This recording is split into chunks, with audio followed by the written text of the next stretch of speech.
नमस्कार दोस्तों, मेरा नाम वैभव कुमार गुप्ता है। मैंने संघ लोक सेवा आयोग के द्वारा आयोजित सिविल सर्विसेज 2017 में रैंक 499 अर्जित की है, जिसके द्वारा मुझे रेलवे पर्सनल सर्विस एलोकेट हुई है। आज इस वीडियो के माध्यम से मैं आपको इंटरव्यू से रिलेटेड कुछ टिप्स साझा करना चाहता हूं। आई होप कि ये आपके लिए हेल्पफुल होगा आने वाले एमपीपीएससी इंटरव्यूज के लिए।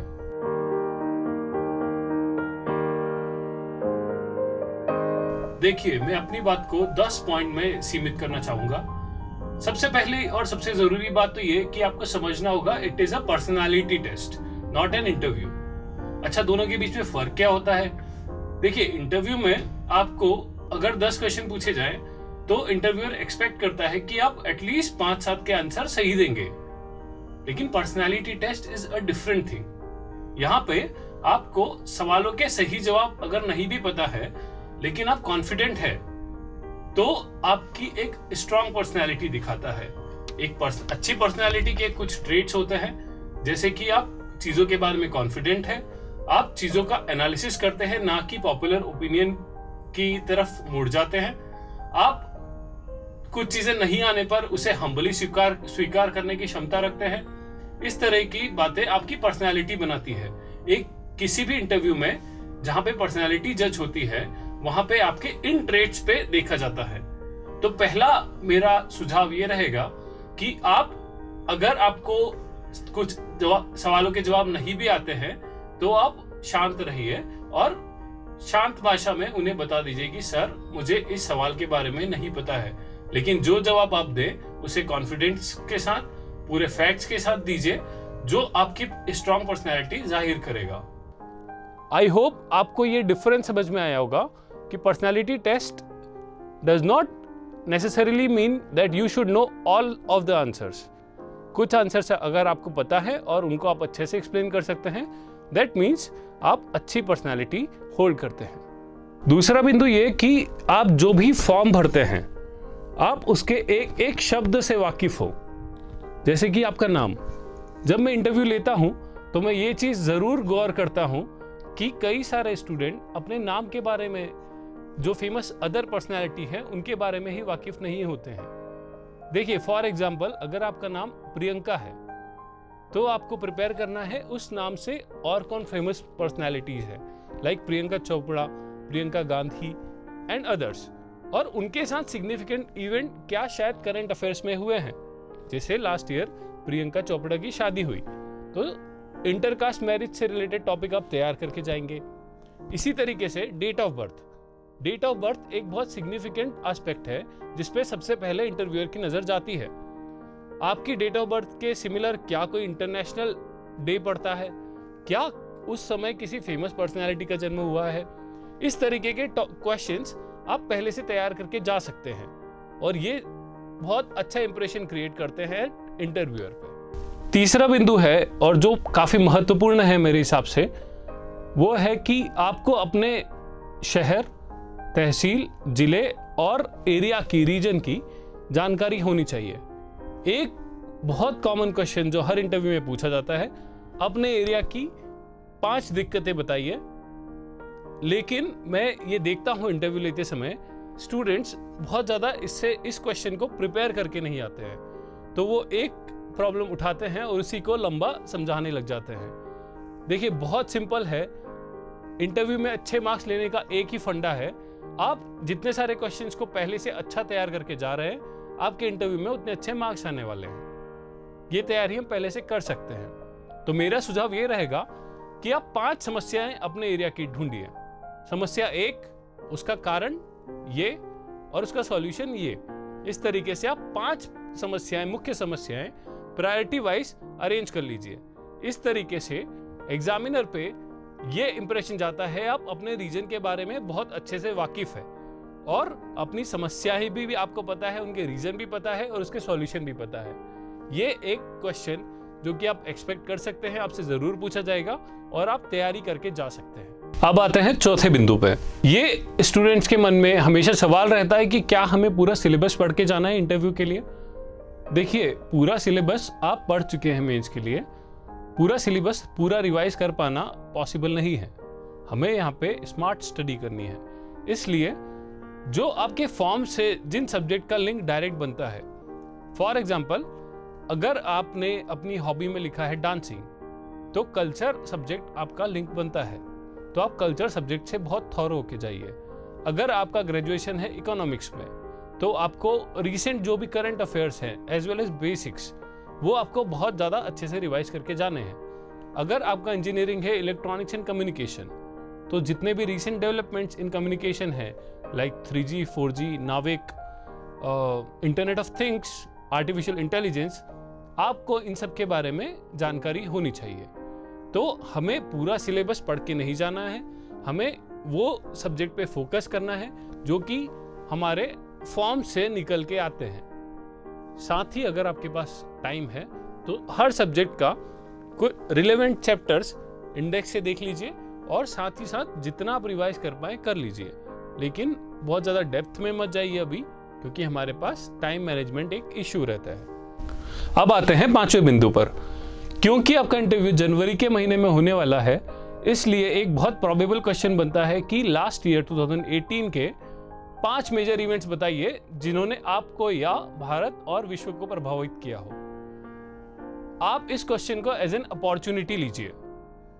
देखिए, अगर आपका इंटरेस्ट सोशल इश्यूज में ज्यादा है तो इस सवाल के जवाब में आप सबसे पहले जवाब देंगे, सर मुझे 3 तलाक के इश्यू ने बहुत ज़्यादा प्रभावित किया और हमारी सोसाइटी पे इसका बहुत इम्पैक्ट है।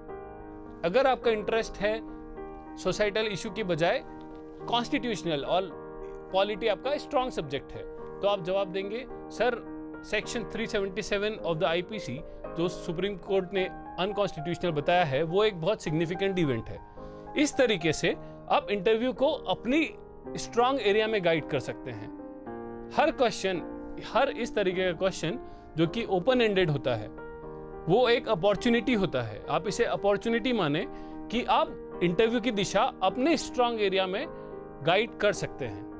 तो 5वां बिंदु मेरा यह है कि इंटरव्यू आप गाइड कीजिए अपने स्ट्रॉन्ग एरियाज में, ना कि इंटरव्यूअर को पूरा फ्रीडम दीजिए कि उन्हें जो टॉपिक अच्छा लगता है वो उस पर आपसे क्वेश्चन पूछे।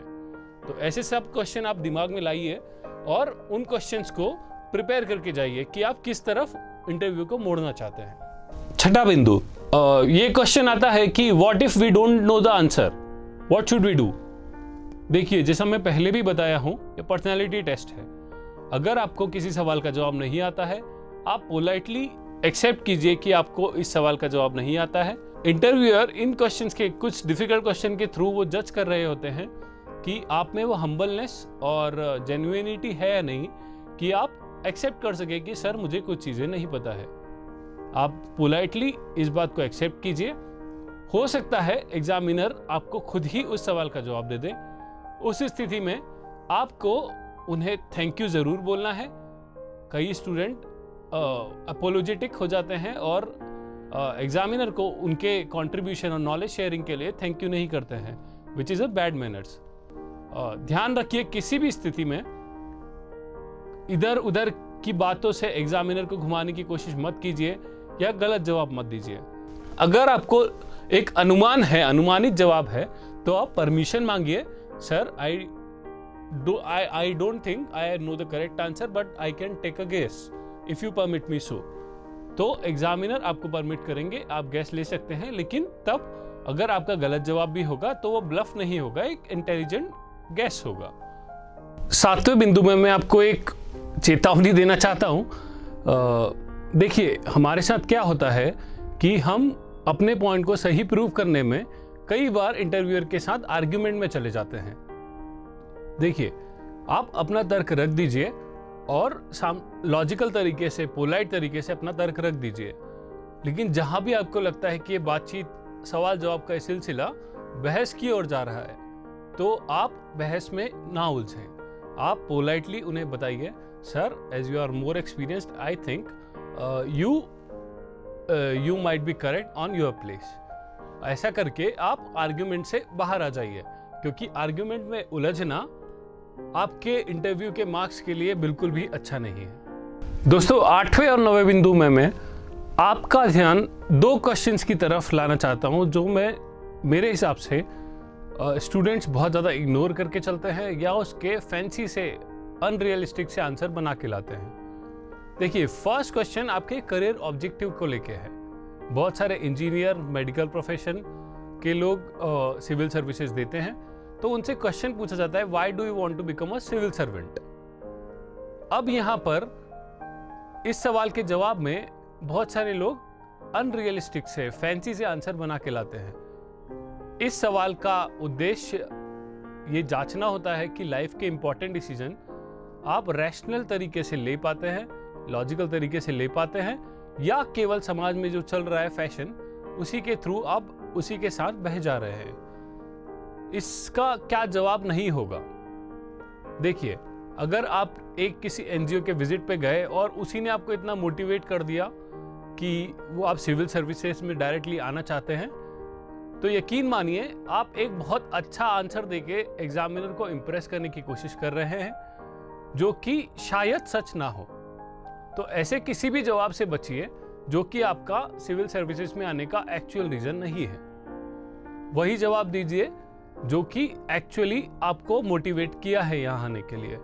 इस आंसर के थ्रू आपकी लॉजिकल डिसीजन मेकिंग के साथ साथ आपकी ऑनेस्टी बहुत ज़्यादा टेस्ट होती है। नवा बिंदु उन सारे प्रोफेशनल्स के लिए है जिन्होंने अपना डिग्री इंजीनियरिंग, मेडिकल, सीए या आर्किटेक्चर में किया है।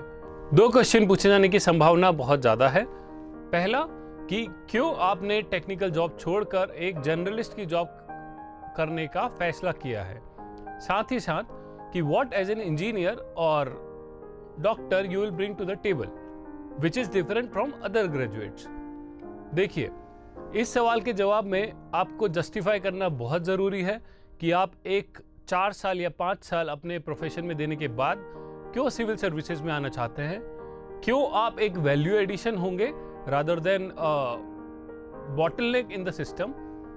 देखिए, जब मुझसे सवाल यूपीएससी के इंटरव्यू में पूछा गया तो मेरा जवाब लगभग इस लाइन पे था, sir as an engineer I am trained to be analytical, I am trained to base my decisions on facts, as well as we are in current digital environment, we are working on various technological aspects which an engineer can better handle than a person from non-technical background. So इस तरीके से एक जवाब ये हो सकता है। इसी तरीके से आपको अपने जवाब तैयार करके जाना है, क्योंकि अगर आप ग्रेजुएशन दूसरे डिसिप्लिन्स में किए हैं तो आपसे ये क्वेश्चन ज़रूर पूछा जाएगा। दोस्तों, 10वें बिंदु में मैं आपके साथ कुछ लास्ट मिनट टिप्स शेयर करना चाहता हूं, जो कि मेरे लिए और मेरे कई साथियों के लिए काफ़ी हेल्पफुल रही है।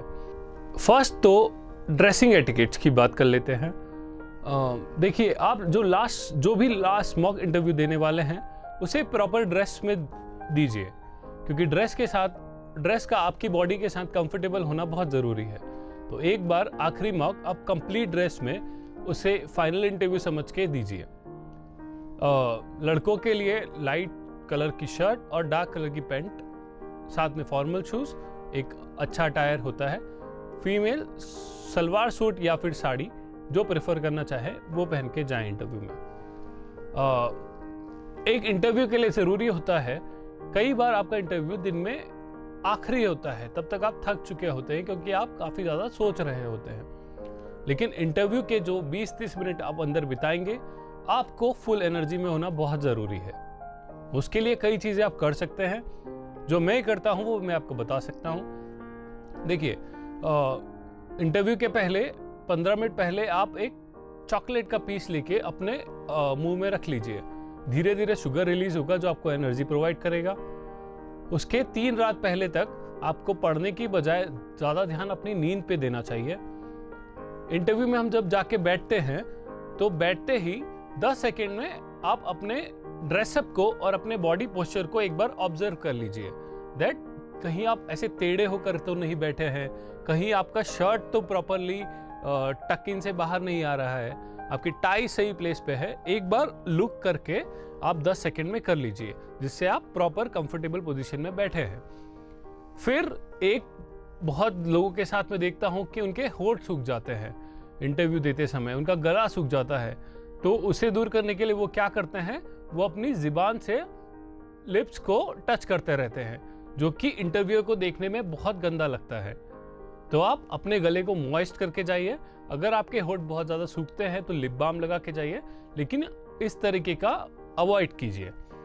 नेक्स्ट इज इंटरव्यू देने के ठीक 15-20 मिनट पहले आप किसी ऐसे इंसान के साथ मत बैठे जो कि बहुत नर्वस है और आपको भी नर्वस कर रहा है। आप गाने सुन सकते हैं, आप टहल सकते हैं। 15 मिनट पहले वॉशरूम होके आइए, पानी पीजिए थोड़ा सा और इंटरव्यू के लिए रेडी रहिए।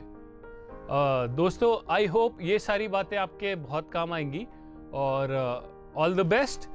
अच्छे से कीजिए। आखिरी में याद रखिए, पर्सनालिटी टेस्ट है। आपकी पर्सनालिटी आपने बचपन से अभी तक बनाई है। ये छोटे मोटे बदलाव करके आप केवल उसे और बेहतर तरीके से प्रेजेंट कर सकते हैं। All the very best and may you achieve the success that you have prepared for. Thank you.